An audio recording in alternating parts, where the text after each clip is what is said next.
Hi, Keith Van with VanTek Consulting. Yesterday, or the day before, whenever this video gets posted, we had done a video on converting the OLS to this quick change base plate. And during that video, when we started working on it, we found that the connector was kind of jacked up, so it was had some damage in it. And so, you know, we don't like to have our equipment with a bunch of damage on the ends of this. So basically what we're going to do is go ahead and restore this. You can't polish these out. You know, there's no way to get the defects off of them. It has to be replaced.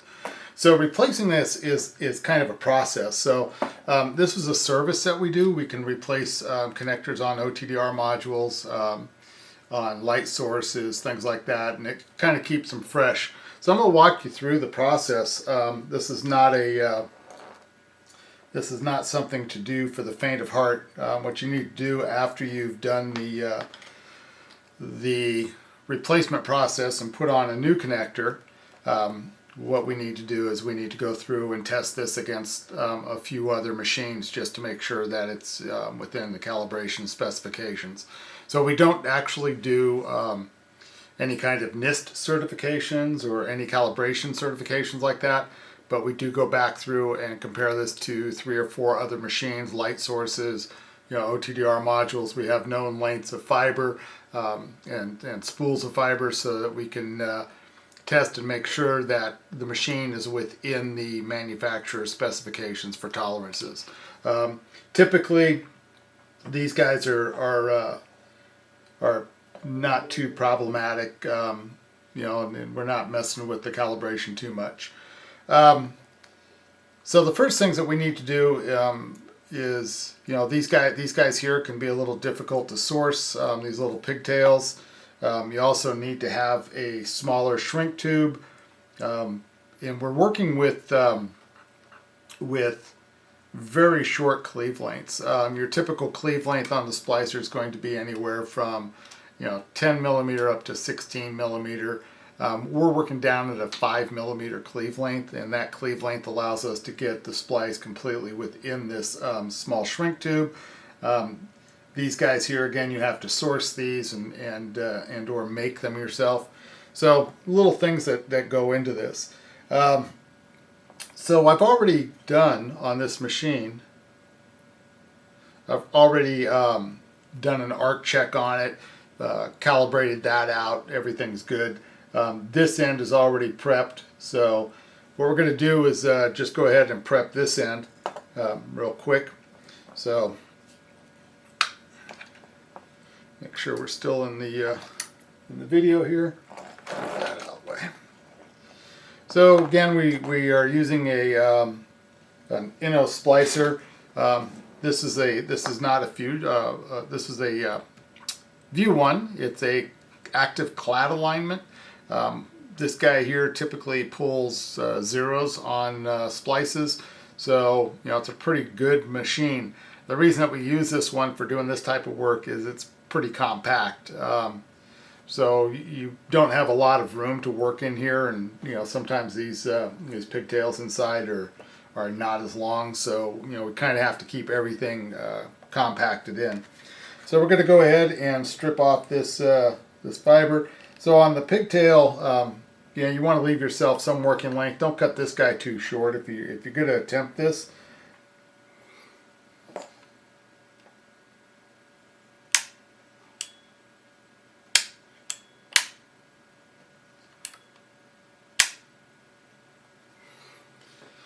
Alright, so we've got this set.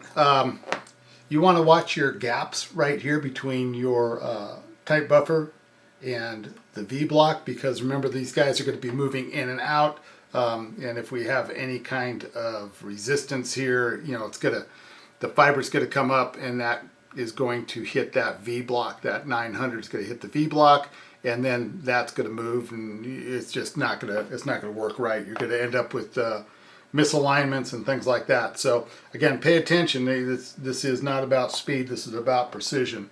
So the shortest possible cleave that you can get with the proper exposure there and proper distances away from your V blocks. And again, this is so that we're not putting a 60 millimeter shrink tube inside your equipment. So let's go ahead and close that. All right, looks like we got good cleaves, nice alignment. And we have a fusion splice. The splice is complete, and we have a 0.01 dB of loss on that, so I'm kind of good with that. Again, that's a 0.01, not a dot one, so pretty good splice. All right, so again, let's move our sleeve up.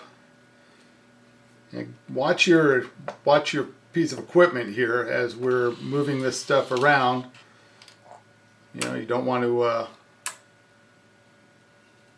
break that. So gently move this up.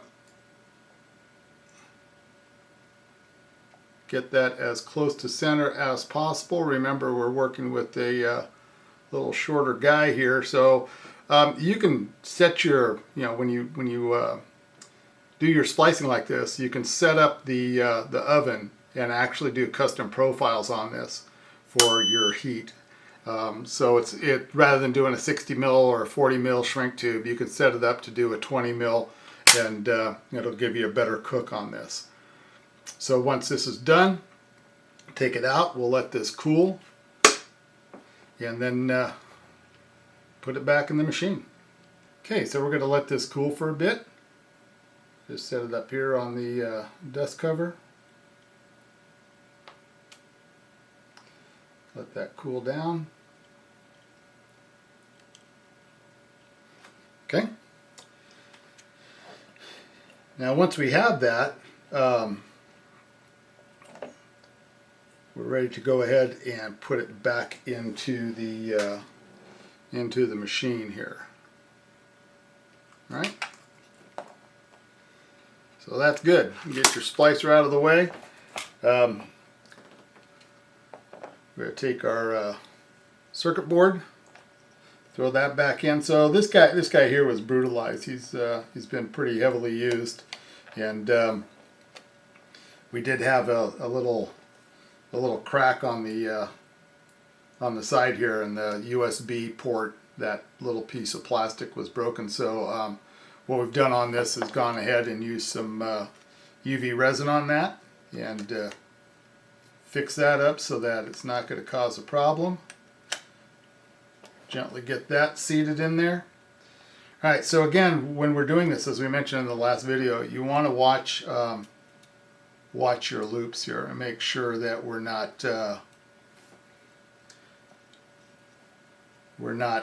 bending this and creating macro bends in here. If you're old and have bad eyes like me, you probably want to use some kind of optivisor or something to help you see better. Some cheater glasses, something like that. Again, we're going to try and get this shrink tube someplace where it's not going to be a nuisance. We'll just bring this up and around.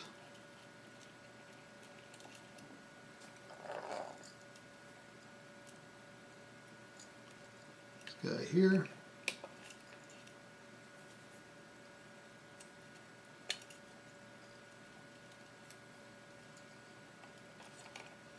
Okay, I think we're pretty good here. So just spend some time to dress this in and make this as equal as possible, and just as neat. Make sure that we don't have any bends. So this guy here, you see him, he's up over the edge. So let's make sure that he's contained inside here. Alrighty, and put your meter back together, and once we get it back together, we'll give it a test. Okay, so let's go ahead and real quickly do a comparison. So this is the connector that we just put in.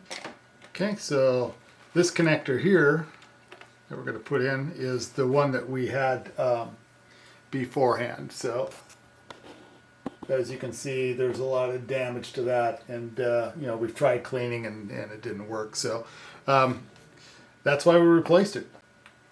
Okay, so go ahead and give this a test here, and we've got this launching out at the -7 dBm, and up here on the meter we're reading a -7.4654.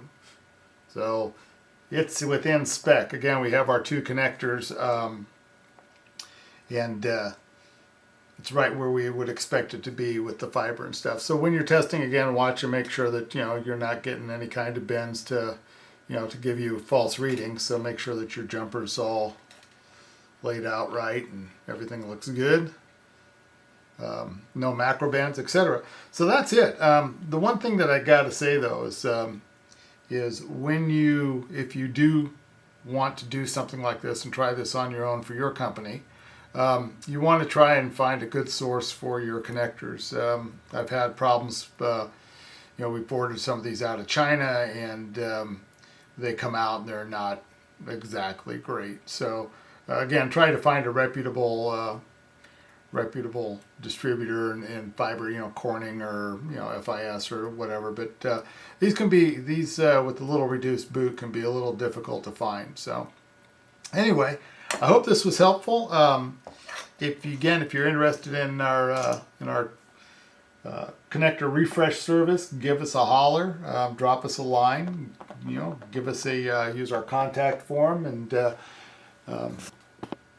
send us a request, and we'll be happy to give you a quote on that. And we turn around the equipment pretty quickly. So once again, we don't do we do in-house comparison calibration to make sure it's within manufacturer specifications. In other words, we don't do NIST certifications. So if you need to, or NIST calibrations and certifications. So anyway, once again, I hope this was helpful. I know it dragged on.